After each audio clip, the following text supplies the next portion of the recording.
I was asked to discuss the strategic points in World War II that were key to the United Kingdom.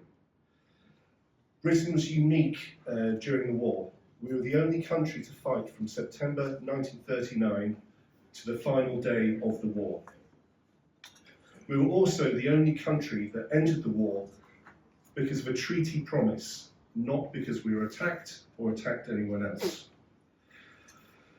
Whilst you can argue there are many strategic turning points, such as the Battle of Britain, the entry of the United States, the Battle of El Alamein, the Barbarossa campaign, I think only one strategic point and one battle is actually truly decisive for Great Britain.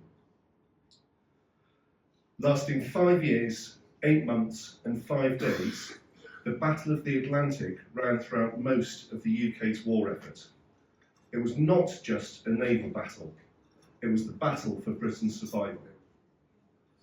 It is said it's the only campaign that throughout World War II gave Winston Churchill sleepless nights. It is also the only battle that really brought the war to the South Atlantic. So why did this single battle matter? And how do we discuss it in the term of turning points and those strategic important points? So firstly, let's discuss the stakes of that one battle. The UK is an island nation, heavily dependent on maritime supply for food, fuel, weapons and raw materials. By 1940, Britain is importing 55 million tonnes of goods annually. Without these lifelines, the country would starve, industry would grind to a halt, and the ability to wage war would end. Germany completely understood this. Hitler's strategy was clear. Sever Britain's supply lines using U-boats, surface raiders and mines. If successful, it would force Britain to negotiate peace or face defeat. The battle would ebb and flow. The fall of France decimated the UK's hopes before beginning to mitigate the threat. The United States entering the war was initially disastrous for the battle, but coordinated efforts eventually swung the pendulum back again. So let's look at the early U-boat offensive between 1939 and 1941. At the outbreak of the war, Germany had only 57 U-boats, but even this small force was beginning to be decisive and wreak havoc. The sinking of the passenger liner Athena on the very first day of the war signalled that an unrestricted U-boat campaign had begun. It could easily be argued that Great Britain was unprepared for this type of warfare.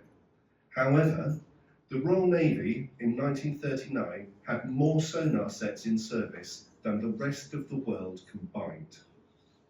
It wasn't that the Royal Navy was simply unprepared, it was no one understood just how dangerous the U-boat threat had become between the wars. Initial anti-submarine tactics were flawed, and Britain realised that it had a critical lack of specialist ships and personnel. However, the real change of fortunes came in 1940 with the fall of France, when Germany gained access to the Atlantic ports of Lorient and Brest. This extended U-boat reach across the Atlantic and allowed wolf packs to act more effectively. British convoys were under constant attack and losses mounted. From June until October 1940, 270 Allied ships were sunk. This period, referred to by the U-boat crews as the happy time. Britain needed a new approach, new tactics to defeat the submarine threat. During this time, the Royal Navy started to adapt, change tactics and coordinate its forces. The introduction of specialist escort groups saw anti-submarine warfare professionalised. Aircraft became essential, escort carriers were introduced, and coordination with the RAF Coastal Command improved. In 1941, Britain decided to spread convoys across the entire North Atlantic. At this point, the Royal Canadian Navy assumed responsibility for protecting convoys in the Western Zone. Individual leaders mattered. Leaders like Captain Johnny Walker epitomised this change and the importance of the campaign.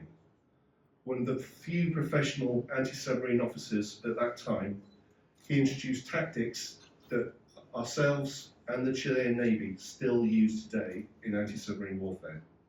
He coordinated relentless attacks, hounding submarines to exhaustion. Captain Walker himself was credited with 20 submarine kills before dying himself in 1944 of exhaustion. However, despite these changes, 1942 was catastrophic and is sometimes called the second happy time. The US entered the war, but its coastal defences were unprepared and Britain's experience was ignored. Admiral Ernest King, Commander-in-Chief of the United States Fleet, disliked the British and initially rejected Royal Navy calls for coastal blackout or a convoy system. German U-boats operated almost unchallenged along the American eastern seaboard, sinking hundreds of ships. In the Atlantic, convoy losses peaked. In March 1943 alone, over 120 Allied ships were sunk. The tonnage loss threatened to exceed what could be replaced. This was the turning point. The Allies had to innovate, or Britain would be out of the war. Several key technological and tactical developments were to begin to change the balance of the battle. Radar and high-frequency direction finding allowed Allied escorts to detect U-boats before they attacked and outrange. Escort carriers and aircraft with improved depth charges allowed U-boats to be attacked on the surface, forcing them to submerge at range, keeping them away from convoys. Long-range aircraft closed the mid-Atlantic gap. This was the area where convoys had previously been vulnerable. British innovations such as the Mark III centimetric wave radar and the ley light meant U-boats could be hunted at night and were no longer safe. Strategic coordination and intelligence. The Allies began to treat the entire Atlantic as a single integrated theatre between them. The creation of Western Approaches Command and the use of centralised convoy routing based on intelligence were game changers. Code breaking at Bletchley Park and decryption of German Enigma codes allowed convoys to avoid U-boat concentrations. Strategic use of ultra intercepts allowed Allies to anticipate U-boat movements and reroute convoys. This was a triumph of intelligence-led warfare.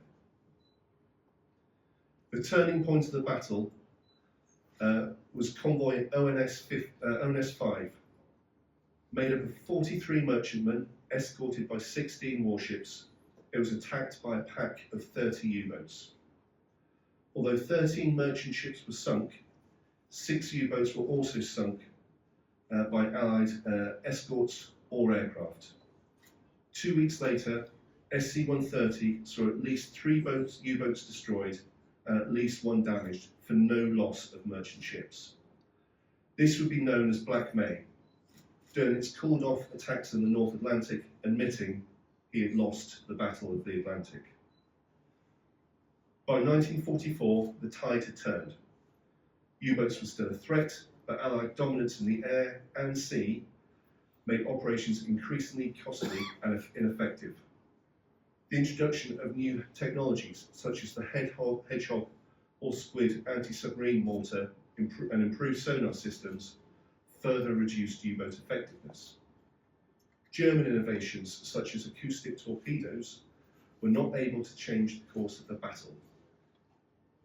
The Allies were able to adapt their tactics and doctrine quickly to overcome these new threats. By the end of the war, 14.5 million gross tons of shipping had been lost at sea. To win the battle, 783 U-boats had been destroyed. Of the 40,000 sailors that were part of the U-boat force, 3/4 of them would sadly lose their lives at sea. The Battle of the Atlantic has enduring legacies and teaches us several strategic lessons. Firstly, logistics win war.